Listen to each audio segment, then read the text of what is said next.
ایران میں جاری احتجاجی مظاہرے 26 صوبوں کے 78 شہروں تک پھیل چکے ہیں، جہاں مظاہرین اور سیکیورٹی فورسز کے درمیان جھڑپوں میں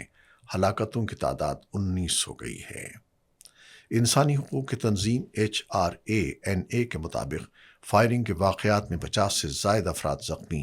جبکہ تقریباً 990 مظاہرین کو گرفتار کیا جا چکا ہے۔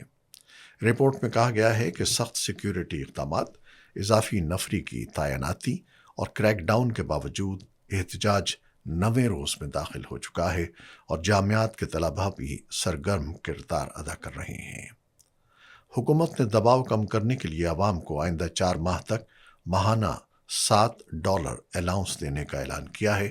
جبکہ پارلیمنٹ کے اسپیکر محمد باقر قالیباف نے مظاہرین کے جائز مطالبات تسلیم کرنے اور مبینہ غیر ملکی مداخلت ناکام بنانے کی بات کی ہے۔